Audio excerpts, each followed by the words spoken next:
What's up, everybody? My name is Justin Wong, and yes, I am still alive. So this is Ask a Pro, and you guys have submitted so many questions, and we're gonna try to go through all of them and see if I can answer all of them as well too, because I think you guys have a lot of questions. I'm an old guy, and I've been in the scene for a long time, doing a bunch of stuff, so I think we should just get right into it.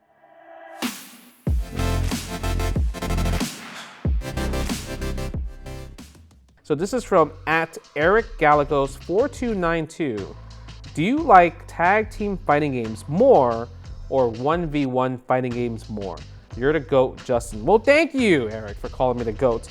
And oh man, that's a tough question because obviously you might know me more for like Marvel's Capcom 2, Marvel's Capcom 3, but personally, I actually like the 1v1 aspect more just because I'm a huge fan of just playing footsies, playing neutral, with punishes. When you're playing tag team fighting games, you're kind of just running sequences, you're kind of running your offense, right? But for the most part, I want to just kind of like outplay you. So in order to do that, you know, games like kind of like Street Fighter or even like King of Fighters or Fatal Fury, I feel like I can outplay you in that aspect more instead of maybe sometimes, I feel like maybe I just robbed you or maybe I just guessed right on the mix-up. So I'm gonna say I like 1v1 fighting games more. And this is from @Misatsu in Memphis. Okay, Misatsu in Memphis, I see you. We got some Evo Misatsu, there's Evo Ryu going on there, I guess, right? So your question is, what is your mentality when preparing for a tournament? I don't think I really prepared back in the day. You know, now there's so much money, there's so much stake on the line. So I guess during that professional era when I was like kind of like on Team EG and Team EchoFox, I would look at the bracket and I would see names, and even the names I don't recognize, I would try to look up to see if there's any match footage of them online on like YouTube or maybe on CFN, like let's say when I was playing Street Fighter 5 at the time. I would want to try to look for these replays to see like, okay, what kind of player are they? Are they a seasoned player? Do they know what they're doing? Do they have any flaws? So I would do a lot of research as well. Obviously, when it comes to like, you know, practicing like holding my skills, I would just maybe just do execution checks, making sure I don't drop the combos. I don't have any like maybe possible bad matchups or something unfamiliar. But even when you get to later in the tournament, you're gonna probably fight some of the other favorites to make in that top 8, right? So that's kind of where you wanna like check out, okay, let me check out their replays because they're easier to find because they're known players, and see if they've been practicing against my main character, or maybe they lost to my main character and I could kind of like take little things here and there, right? So I think it's more researching from my end versus actual practice. The actual practice actually comes from the whole, when you get to the tournament and you get to play people offline and you get to be in that environment and maybe even ask some other the high level players for sets. That's kind of where the actual practice comes in. But when I'm home, I am watching the footage, I am research, I'm watching the most recent matches they had at the online tournament or offline and kind of dissecting their gameplay from there. This is from @itloaf. What have been some of you and your family's favorite places to travel? Ooh, okay. For me personally, it's always gonna be Japan. Tokyo, Japan is the GOAT because I am an anime weeb. I love the shopping, I love the anime figures, the food is fantastic. I don't think I've ever had anything bad in Japan when it comes to food. And video games, the fact that the arcade era is still super strong. I go to PlaySpot Big One to play a lot of the old retro players in like Third Strike, CVS2, Marvel 2, and even other games, most recently Breaker's Revenge. And they also stream it. They even use my stream for my channel to just showcase the arcade. And I want to showcase the talent, right? To see like, look at these players. They are just mastering their craft, the game that they love the most. So I feel like Japan is always a trip. Anytime someone's offered me like, hey, I want to pay for your trip to Japan for you to work for me, you don't even gotta pay me. When it comes to my family, I feel like they enjoyed, we actually recently went this year to Osaka, Japan. And the reason why I chose Osaka, Japan, I felt like Tokyo, Japan is maybe not a really good family vacation, but for Osaka, it's different. Much more bigger space to walk around, more, I would say, family-friendly restaurants, and of course, Universal Studios Japan, right? Took Harper there, she had a blast, even though she wanted to ride this whack Yoshi ride that took like 3-hour wait. Unfortunately, it was bad, right? Because obviously she's like, oh, I'm bored, here's my cell phone. Guess what? I don't got a cell phone, right? So that was really fun. We went to the animal cafes, we went to the really big giant animal cafe where it's like 5 floors of just different animals and everything. So we saw some really cool ones. She took a picture of like a llama, and she was really obsessed with capybaras. I know it's capybara season. It's the talk of I feel like that's the animal of the year when it comes for tourists. And she enjoyed the food a lot. She enjoyed shopping a lot. There was a lot of cool stuff that she was able to buy. And of course, the family enjoyed it as well too, because they're having fun, they're enjoying themselves, Harper's having fun. So I think Osaka, Japan for the family. So if you guys are a family out there, you need to look for a trip, go to Osaka instead of Tokyo. Trust me on that. But if you're going solo, Tokyo it is for you. This is from @JackFrost884. Of all of your Evo trophies, which are you most proud of? Ooh, this is a good one. So obviously most of my wins come from Marvel's Capcom 2, but during the 2003 to 2008 era, I don't think we ever got trophies. I don't have an Evo trophy for those years at all. 2002, there was this like Marvel's Capcom 2 wrestling belt that they gave for their first place winner, but that was the only trophy I had from 2002, 2008. So I feel like I'm robbed. Evo, I know this is your video. You owe me technically all from 2002, 2008. You need to make me 8 Evo trophies. But I want to say my most memorable one is probably 2014, the last Evo Championship I won. That was Ultimate Marvel's Capcom 3, because I feel like there was a story behind it, right? Obviously, I wasn't playing Morgan. I wasn't playing Doom, Virgil, Zero, none of that. I was playing a team that I just enjoy personally, like Wolverine, Storm, Akuma. And I think because of 2013 where I got second place, so sad I dropped at TAC Infinite. You know how like there's a long walk from Evo to your hotel room? I call that the walk of shame, right? And all of you guys were saying, oh man, good stuff, Justin. You were so fun to watch. You get them next year. I know you guys were trying to lift up my spirits at that time in 2013. I was just so sad because I was so close. And I didn't think I was gonna make it that far the following year. So the fact that I won 2014 and going through the other gods of Marvel 3 at the time, it meant a lot, because that was kind of the first time all of you guys actually cheered for me. From 2002, 2008, I was considered the villain. I don't know why, because I never talked smack. But 2014, all I heard was the Justin Wong chants, and that really resonated with me. Almost gave me a tear. I feel like that year, everyone was crying when they won their Evo trophy, and I almost teared up because you guys are cheering for my name. So because of that was the most emotion I had in my heart for winning Evo that year. So thank you for all you guys for believing in me and believing in my whack team, Wolverine, Storm, Akuma. The next one is from @Neon-Lake. Name the most fair and balanced grappler. Zangief is not fair, he's not balanced, so obviously we have to take him out of the equation. Most fair and balanced grappler, that's actually pretty tough, I think, right? Because Abel and Street Fighter 4, pretty robbery. T-Hawk and ST, kind of unfair with the option selects and everything like that. Abigail and Street Fighter 5, we don't really have to talk about him, we know what he did. You know what, I'm gonna say that the most fair and balanced grappler actually that I can think of in the top of my mind will be Manon. Manon in Street Fighter 6, she deserves justice actually. Maybe because she was my first character in Street Fighter 6, I thought she was really cool. But if you look at kind of like how Idom is struggling, he has not been happy ever since he picked up Street Fighter 6. So that means it's fair and balanced, because when it comes to Street Fighter 5, he played a broken grappler. Laura, don't forget that. Couldn't see that command dash, right? When she popped V-trigger, it was broken. But Manon, fair and balanced, I would say. And plus, she had to land command throws to get stronger. That's so much more fair compared to just Zangief just grabbing you and just doing 30% automatic. Yeah, Manon, easy. This is from @DrunkenMasher. If you could design your own versus game, what would it be? Obviously, you know, Marvel's already been done. I know they're doing Hunter x Hunter. You know, the one game that I was pretty excited for until I found out it was an arena fighter, Jump Force. I thought Jump Force was gonna be pretty awesome before they showed the gameplay. So if they did a versus game that was kind of like Jump Force, where they use all the Shonen Jump characters, and you know, kind of like you get the Narutos, the Bleach, the Dragon Ball, and make it a tag fighter, a versus fighter, I think that would be really cool. I mean, we're almost there. We got Hunter x Hunter coming out, right? So why not do a crossover between the characters? Because I think that's something that think a lot of people would enjoy. Or at least if I had to choose one IP and can't be a crossover, I need it to be Naruto. I think the Naruto characters, they're so cool and they're so different. And I feel like the archetypes completely all make sense for a versus fighter right there, right? Imagine you do the Kuchino no Jutsu and summon the frog as an assist. Come on now, that's so sick. To think about the possibilities when it comes to the universe, right, of that.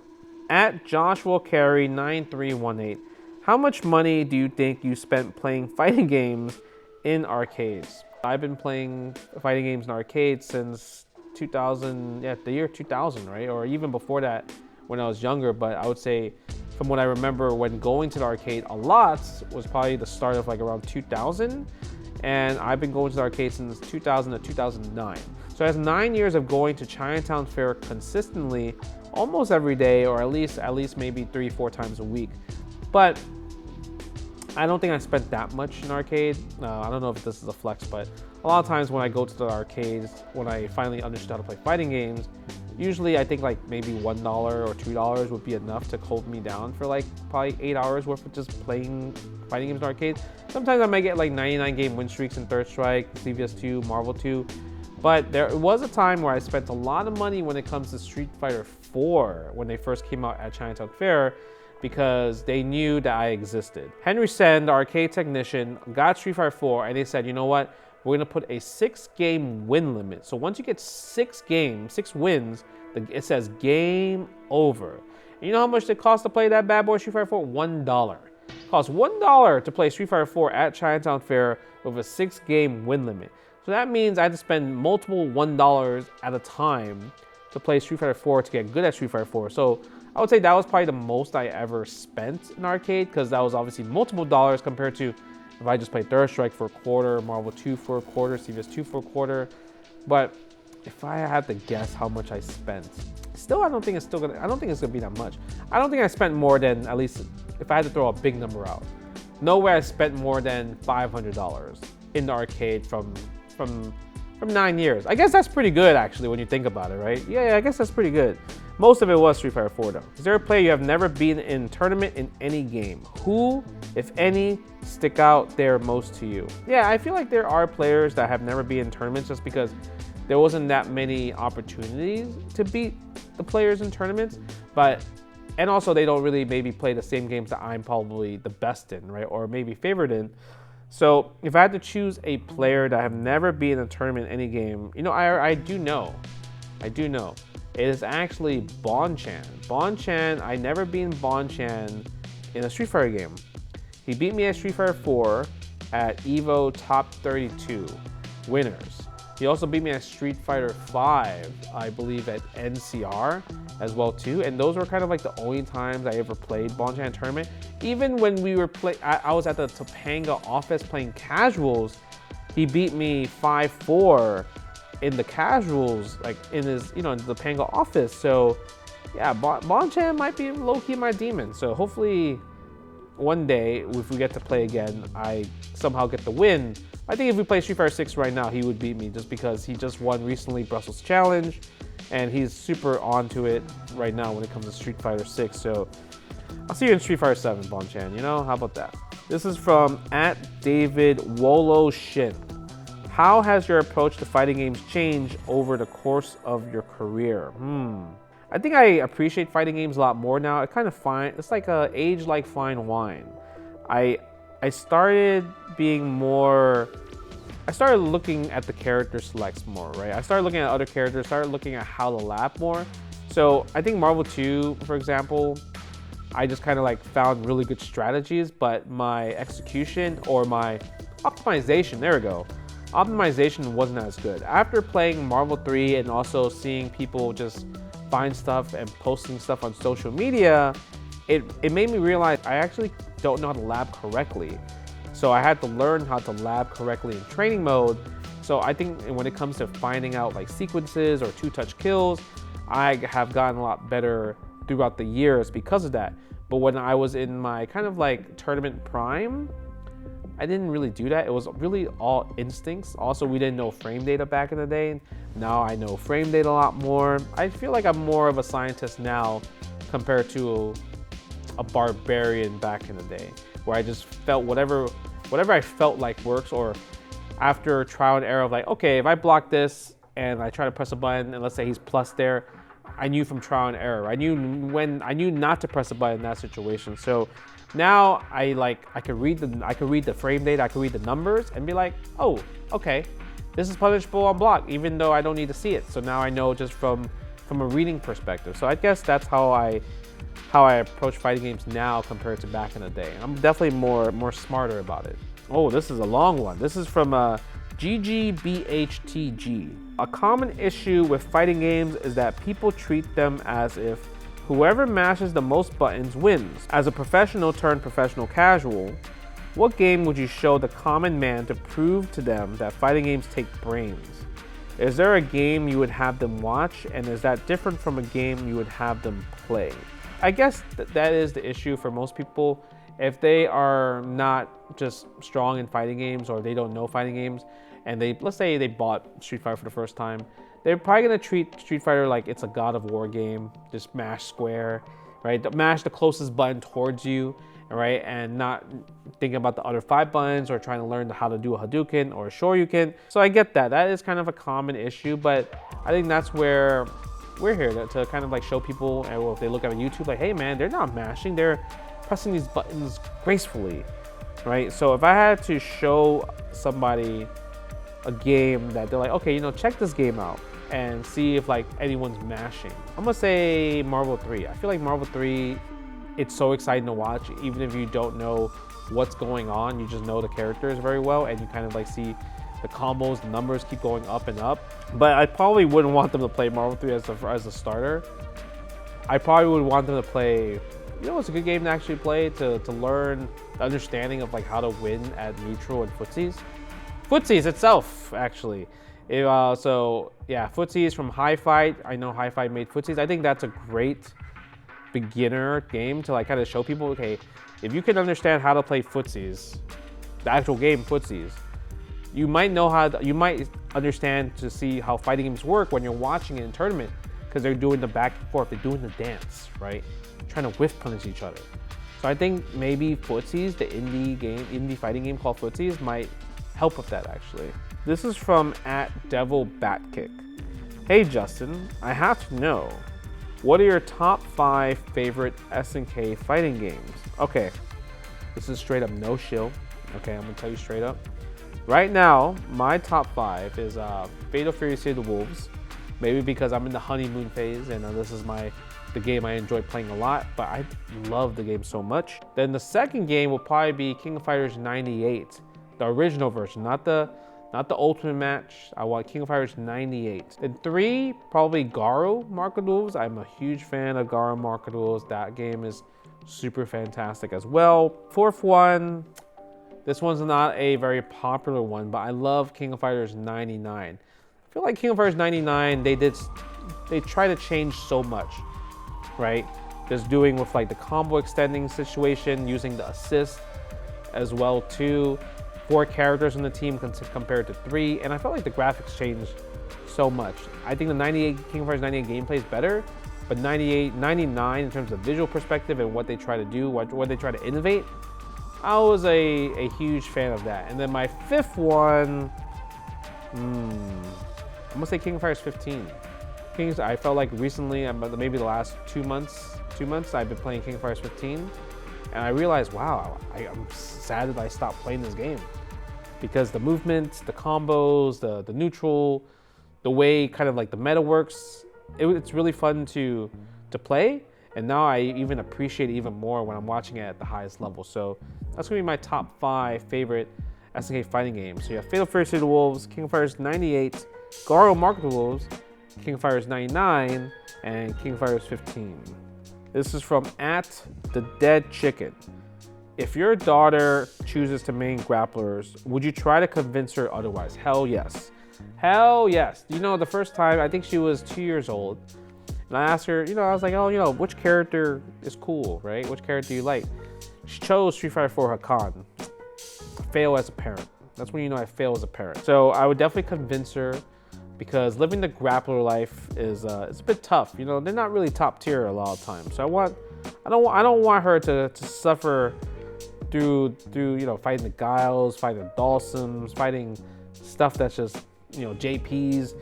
It's fighting magical stuff when you're a grappler. So I don't want her to play grapplers. So I would definitely try to convince her, because I don't want to teach her how to play a grappler. That's just, I'm not a grappler guy. That's not me. Yeah, you can see my hatred towards it. You can see my disgust. This is from @DonCisco4582. What was improvement like back in the day? Now we have frame data wikis, Discord servers, and Twitter hashtags with character-specific tech. In a time where it was impossible to watch your own tournament footage, how did you go about improving? This is a great question, because obviously, like you mentioned, it's so much easier to learn fighting games now. I have been telling people that it's easier to learn fighting games now, but harder to win, because there are way more players getting better and better. I personally think, and I know a lot of other players who have been said it, like Tokido, that tournaments were super easy back in the day. There was no worry that I wasn't gonna get out of pools or anything like that. Now, you gotta worry about all your matches in pools. Sometimes you might fight a hidden killer that's a 1900 MR or 2000. You don't know. But back in the day, it was very rare for a hidden killer to just be in the mist. You kind of know who are the good players and who aren't the good players. So where people had to learn, people had to travel to the arcade. I had people from Philadelphia, Virginia, just all around the tri-state area, just drive up to Chinatown Fair to play on a Friday night, to play with the best players in Marvel 2, play with the best players at Third Strike, CVS2, ST, because New York had the best players. So I was definitely blessed with having a great community, great scene of just fighting game players in New York City. This is from @DaveHowie03. What's it feel like to be solely responsible for so many refunds? There's no proof that I have caused the refunds at all. No proof whatsoever. People could just make up a Steam review. I could go on Steam right now and say, Justin Wong has never caused a refund. This is all lies. You're slandering his name. Is there video proof of someone actually refunding the game? No. You can't even refund the game even anymore. The time is up. If somebody's picking Ryu's, Akuma's, Sun, I'm not picking Storm. I'm not picking Sentinel. I'm trying to match your freak. I'm trying to pick this Sakura, Dan, Anacris or something, So I feel like we're having fun. There's people out there that only play top tier. Even if you play low tier, they're picking top tier. Those are the ones that you should blame for the refunds, not me. Yeah, don't throw me under the bus, all right, Dave Howie, okay? Don't throw me under the bus like that. @JDSRKN. Justin, what happened in the Evo 2003 West Coast versus East Coast Marvel exhibition? It felt like EC was sandbagging. Were you sandbagging in your match versus Sue Mighty? No, Sue Mighty actually just hit me and just killed me. So the crazy part is people love watching me lose. So they choose this Marvel exhibition as like, this is the only thing that happened when it comes to Marvel Evo 2003. I won Evo 2003 at Evo, okay, for Marvel vs. Capcom 2. Yeah, I don't talk about that. But every year, I like to try to win with a different team when it comes to Marvel vs. Capcom 2. So I decided to pick Team Rotron, Magneto Cable Sentinel. Sue Mighty played with the classic MSP, Magneto Storm Psylocke. MSP just is the bad matchup to Rotron. So my team loses horribly to Sue Mighty's team. So that's kind of like the main, I would say one of the main reasons why I lost. And of course he styled on me, and I can't really defend against that, right? So I'm gonna just take the L, but I don't think we were sandbagging at all. At least from my end, I wasn't sandbagging. I don't know about the other players, I can't speak on behalf of that. But guess what? East Coast won Marvel, the Marvel tournament in general for so many years. I feel like no matter what, people are gonna say that the East Coast was the best when it comes to Marvel vs. Capcom 2 overall. Maybe not now, because it's a different time, but during the prime time days, I would say East Coast definitely had it on lock, right? You have myself that won an Evo, Sanford Kelly won an Evo, Yipes won an Evo, so that's 3 East Coast players winning an Evo, while when it comes to West Coast, only Duck Doe from the West Coast side has won Evo. So that's 3-1 when you think about it. All right, so think about that, you know? At Catastrophe B Sky Social, if you could go back to 2004 and warn little baby Justin that Daigo would parry the super, would you do it? No, I would not tell little baby Justin that Daigo's gonna parry the super. Don't do the super or add the fireball to the super. I wouldn't, because throughout like the last 10 years of my life, I felt like so many people have came up to me and said, hey man, I would not be here, I would not be at this tournament, I would not be playing fighting games if it wasn't for Evo Moment 37. So would I want to take that away from that, that person that came up to me, or everybody else that came up to me to tell me that? Because I feel like, damn, this moment really grew the community so much, right? That they are now invested in the fighting game community. Evo Moment 37, even though it's from a loss, I guess maybe I took it with, pretty humble, pretty gracefully, and compared to other people that take losses pretty bad. But I'm a person that learns from my losses, even though I keep throwing out the super. But you guys know I do it for you guys, right? Right? At Americane Victor, what are some of your favorite rivalries you have had in the FGC? A lot of you guys think that me and Daigo have this rivalry. We don't. We just had a great moment. And we also had a great finals in 2009, but we don't really play like he doesn't. It's not like he plays Marvel, so it's not really. I don't really consider that as a rivalry. I consider a rivalry for me is like someone that I see in the winners finals, grand finals, or in the bracket that plays multiple fighting games with me. I'm gonna say Sanford Kelly is probably my greatest rival when it comes to just from back in the day, because he'll play me in Marvel 2. Tekken 5, CVS 2, ST, a lot of different fighting games, right? We will just run into each other in bracket, and he tries mad hard, He tries super sweaty. It's insane. He really wants to beat me in these games. And what gets me mad, now I'm going on a tangent. Now what gets me mad is that when I see Sanford play other people, he just loses to them like a bum. And I'm like, why are you losing to them? Like, and I beat these guys like pretty easily too. But Sanford will be like, I just want to beat you. When it comes to the modern sponsored era, I'm gonna say Chris G. Chris G is also another multi-fighting game player that I run into him in so many tournaments. Obviously, lots of matches in Marvel 3, Street Fighter 4, Street Fighter 5, Killer Instinct, Third Strike, every game, King of Fighters, so maybe Fatal Fury in the future. So we run into each other in all these games, and it's always a sweaty ass match. Sweaty, long set, 2-1, 3-2 type of scenario. Unless it's Marvel 3 that he smokes me with the Morrigan because it's broken. And also F-Champ. F-Champ is really, really strong when it comes to the rivalries because he just plays a lot. So he's always on point. You have to always be so good at catching him and everything like that. So yeah, I think those three players are probably the three players that really stand out that are like my best rivalries I had in my professional career. At Bratz Rock Angel Z, what's your earliest fighting game memory? Do you remember the first one you've ever played? Oh yes, I actually do. I actually remember my earliest fighting game memory. So I remember when I was 7 years old, around there, 6 or 7 years old, I went to Chinatown Fair. My grandma took me there, and she gave me 50 cents to play Street Fighter 2.